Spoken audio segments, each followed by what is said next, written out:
Hello, hello, bonjour, bonjour, j'espère que vous allez bien. Alors aujourd'hui c'est dimanche, je ne vais pas faire de tirage, je vais revenir vers vous pour vous présenter l'oracle de Marseille que vous avez déjà vu dans mes vidéos. Voilà, donc je reviens un peu au début de ce que je faisais avec ma chaîne que j'ai créée en 2011 et au départ je présentais des oracles. Voilà, j'ai fait l'oracle G, j'ai fait le tarot de Madame Indira. Je crois que j'ai fait le Béline aussi, enfin j'en ai fait plein. Et donc là aujourd'hui je voulais changer un peu. Et donc je voulais vous présenter l'oracle de Marseille. Donc c'est moi perso qui le fais, hein, ça n'a rien à voir avec, voilà, avec ceux qui ont créé le jeu. C'est parce que j'avais envie de le faire, voilà. Et puis ça va m'aider à moi aussi, et c'est aussi dans le but d'aider d'autres personnes. Voilà. Donc je vais faire les 30 premières sur une première vidéo, et après je ferai la suite. Voilà. Donc, je vais commencer par les 30 premières. Donc, j'espère que vous allez bien, que vous n'avez pas trop chaud. Parce qu'ici, on crève. J'ai le ventilateur là à côté, mais il brasse de l'air. C'est vraiment le cas de le dire. Et voilà. Donc, cet oracle, c'est l'oracle de Marseille, mais voilà. Il ressemble, moi, je trouve qu'il ressemble au tarot de Marseille, en fait. Hein. Voilà. Donc, il est vendu avec un dépliant que je vous ai déjà montré, mais pour les personnes qui ne me suivent pas, je vais vous le remontrer. Voilà.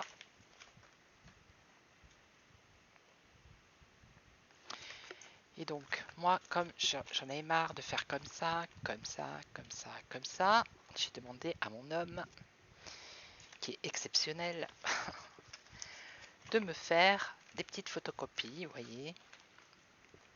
Et après j'ai tout mis dans une pochette, et pour moi c'est plus facile, quoi. Voilà. Parce qu'il faut que je l'imprègne, il faut que, voilà, il faut que... Alors au début c'est un peu compliqué, mais là ça va un peu mieux. Allez, on y va. Alors, on va commencer par la carte de l'esprit. Alors, ouais, vous voyez bien. Alors, je vais la mettre avec mon Bouddha, hein, mon Bouddha fait main en argile.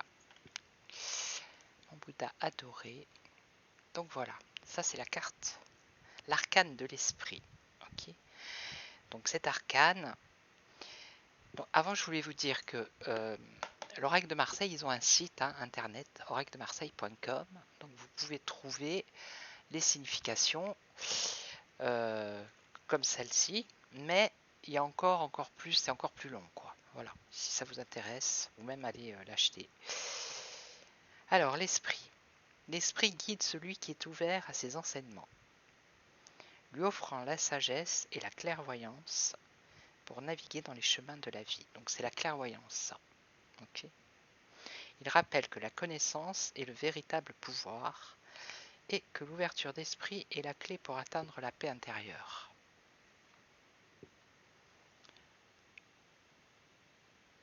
D'accord. Bon, après, ça dépend de la carte que vous avez à côté, c'est toujours pareil. Hein. Si par exemple, vous allez voir, il y a la carte de manipulation. Si vous avez la carte à côté, manipulation avec l'esprit, bon bah c'est la manipulation des esprits. Hein. Enfin, moi, c'est comme ça que je le perçois. Donc ici, on a la bohème, qui représente la liberté. Donc s'il y a bien une carte qui devait me représenter, ça serait celle-ci. Alors, symbole de la liberté spirituelle, incarne la quête de soi et de l'épanouissement personnel. Elle vit selon ses propres règles et refuse d'être enfermée dans les normes et les conventions de la société. Donc je pense qu'il y en a pas mal qui sont un peu bohèmes. Hein. Elle est un exemple de courage et de détermination, suivant son cœur et ses rêves malgré les obstacles et les critiques. Il faut être bohème. En 2023, il faut être bohème, hein, je vous le dis. Il faut avoir le... Il faut refuser d'être enfermé dans les normes. Hein. Alors ensuite, on a... Alors, les deux cartes là, elles n'ont pas de numéro. Hein. Les deux premières, elles n'ont pas de numéro. Donc ensuite, on démarre avec la carte numéro 1, l'animal.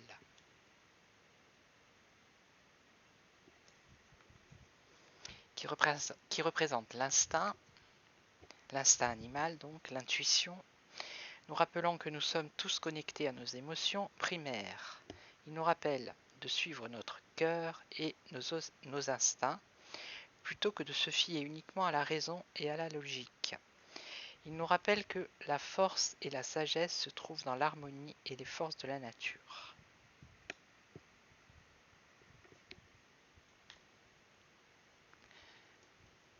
Alors là, on a la 2, la paysanne, qui représente le travail acharné. Elle nous rappelle que la réussite ne vient pas facilement, mais que cela nécessite de la détermination. Elle nous montre l'importance de cultiver notre propre jardin, à la fois physique et spirituel, pour récolter les fruits de notre labeur.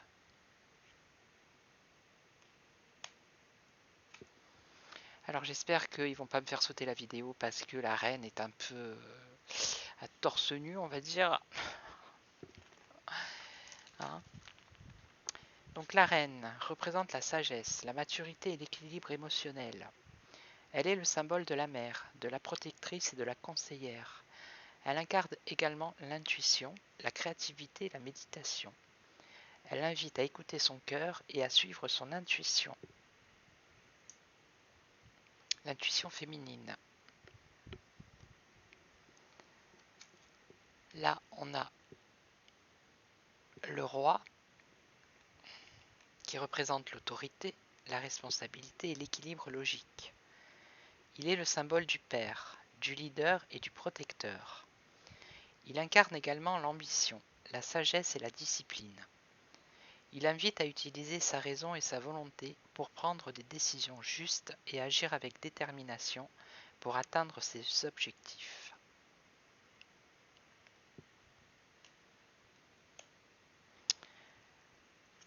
Ici, on a les liens qui représentent les relations et les connexions entre les personnes. Cette carte symbolise la complicité et la communication. Elle peut également faire référence à ou des engagements qui nous lient à une personne ou à une situation. Elle invite à explorer les liens qui nous unissent aux autres et à les entretenir avec soin.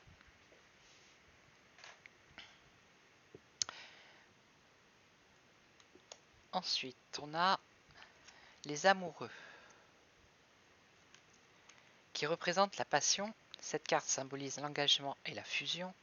Elle peut également faire référence à la relation de soi à soi-même, à la quête d'acceptation de soi. Elle invite à être honnête et authentique dans ses choix amoureux.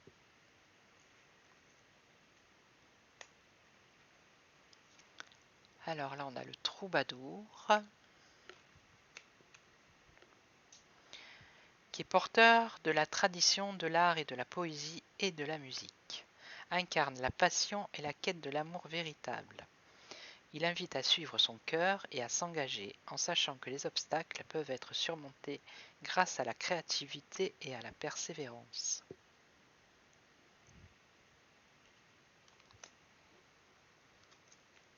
Le 8, c'est le couple.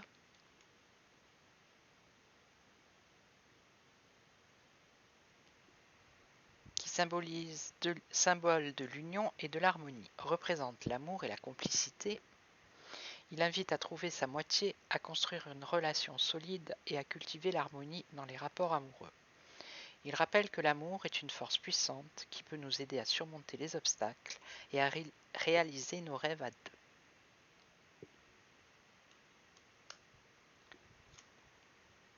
Là, on a le 9, la carte du paysan, qui représente le début d'un nouveau cycle et la possibilité de croissance. Elle rappelle l'importance de la patience pour faire germer les idées et les projets. Elle peut également indiquer la nécessité de planter des graines pour l'avenir et de cultiver les opportunités pour qu'elles puissent éclore.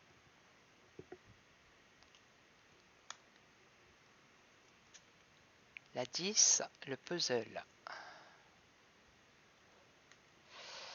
qui représente les pièces qui doivent être rassemblées pour former un tout. Cette carte symbolise la résolution des problèmes. Elle peut faire référence à une situation complexe. Elle invite à regarder les choses sous différents angles pour trouver des solutions.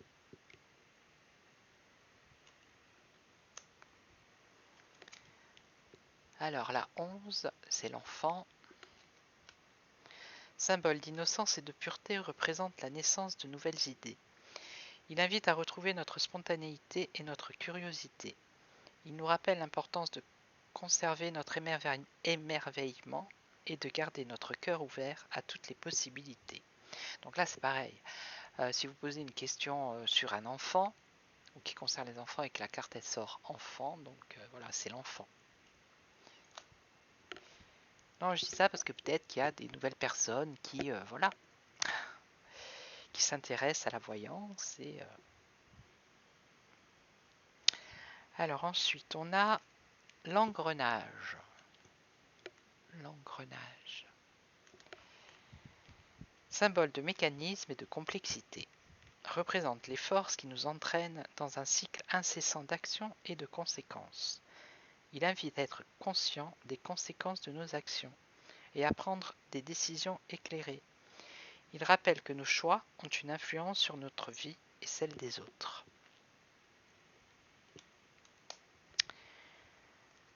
Ensuite, on a la 13, c'est la peur, qui représente les blocages et les incertitudes qui nous empêchent d'avancer. Elle rappelle de ne pas laisser la peur contrôler nos actions et nos décisions. Il est important de ne pas se laisser envahir par elle, mais plutôt de l'affronter pour la surmonter.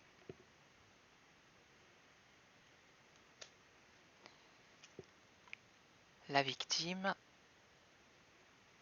représente une personne qui se sent impuissante face à une situation ou une personne qui se sent opprimée ou exploitée. Elle invite à prendre conscience de notre propre pouvoir et à se tenir debout pour soi-même.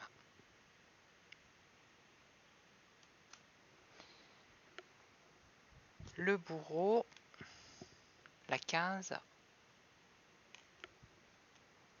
symbole de rigueur, représente la nécessité de faire des choix difficiles et de prendre des mesures radicales pour atteindre ses objectifs. Il invite à être ferme et à ne pas se laisser distraire par les tentations superficielles.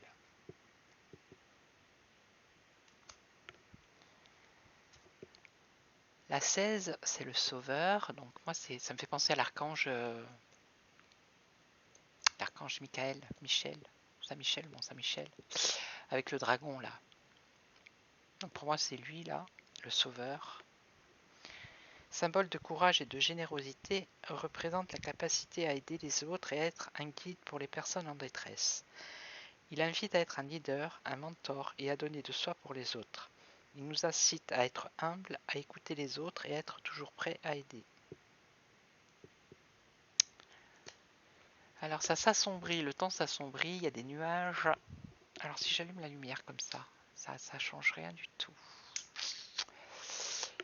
Ouais, c'est pas tip top. Toc toc toc.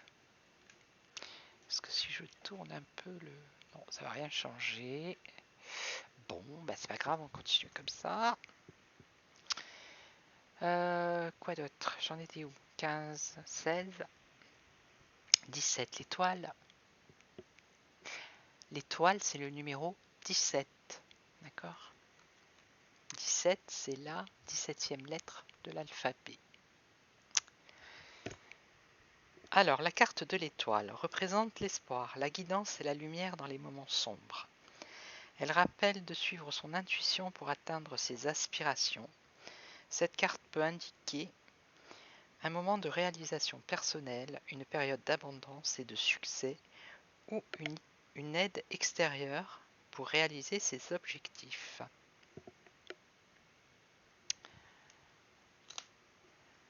Ensuite, on a la 18, la lune,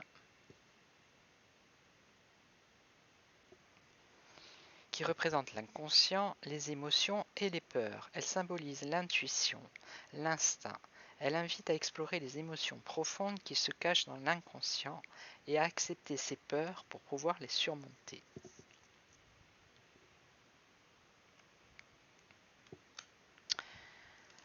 Ensuite, vous avez vu, c'est pratique, hein, c'est pratique ce petit cahier. Ensuite, le 19, le soleil, symbole de vitalité, de succès, d'épanouissement.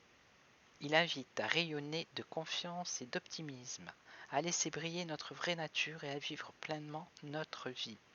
Il nous rappelle que tout est possible si nous croyons en nous.